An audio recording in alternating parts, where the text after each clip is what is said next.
Hi, my name is Mike. I'm from the Alfreda Library, and in honor of Drop Everything and Read, I'm going to be reading Miss Nelson is Missing by James Marshall and Harry Allard.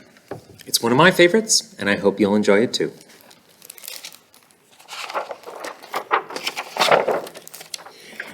The kids in room 207 were misbehaving again. Spitballs stuck to the ceiling. Paper plates whizzed through the air. They were the worst behaved class in the entire school. "Now settle down," said Miss Nelson in a sweet voice. But the class would not settle down. They whispered and giggled. They squirmed and made faces. They were even rude during story time. And they always refused to do their lessons. "Something will have to be done," said Miss Nelson. The next morning, Miss Nelson did not come to school. "Wow!" yelled the kids. "Now we can really act up." They began to make more spitballs and more paper planes. "Today, let's just be terrible," they said. "Not so fast," hissed an unpleasant voice. A woman in an ugly black dress stood before them. "I'm your new teacher, Miss Viola Swamp." And she rapped the desk with her ruler. "Where's Miss Nelson?" asked the kids. "Never mind that," snapped Miss Viola Swamp. "Open those arithmetic books." Miss Nelson's kids did as they were told. They could see Miss Swamp meant business. Right away, she put them to work, and she loaded them down with homework. "We'll have no story hour today," said Miss Swamp. "Keep your mouths shut," said Miss Swamp. "Sit perfectly still," said Miss Swamp. "And if you misbehave, you'll be sorry," said Miss Swamp. Days went by, and there was no sign of Miss Nelson. The kids missed Miss Nelson. "Maybe we should try to find her." Some of the kids went to the police. Detective McSmog was assigned to the case. He listened to their story and he scratched his chin. He said. "I think Miss Nelson is missing."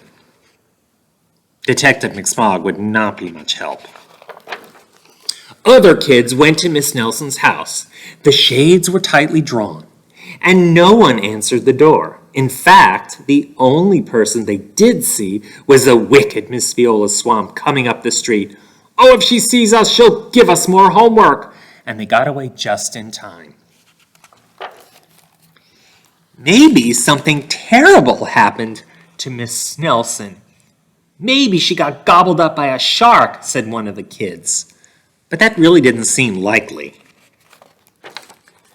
"Maybe Miss Nelson went to Mars." But that didn't seem likely either. "I know," exclaimed one know-it-all.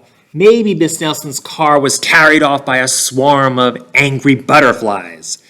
But that was the least likely of all. The kids in room 207 became very discouraged. It seemed that Miss Nelson was never coming back, and they would be stuck with Miss Viola Swamp forever. Suddenly they heard footsteps in the hall. "Here comes the witch," they whispered. "Hello, children," someone said in a sweet, kind voice. It was Miss Nelson! "Did you miss me?" she said. "We certainly did," cried all the kids. "Where were you?" "That's my little secret," said Miss Nelson. "How about a story hour?" "Oh, yes!" cried the kids. Miss Nelson noticed that during story hour, no one was rude or silly. "What brought about this lovely change?" she asked. "That's our little secret," said the kids. Well, back home, Miss Nelson took off her coat and hung it in the closet right next to an ugly black dress. When it was time for bed, she sang a little song. "I'll never tell," she said to herself with a smile. Well, P.S. Detective McSmog was working on a new case. He is now looking for Miss Viola Swamp. The end. Thank you for listening.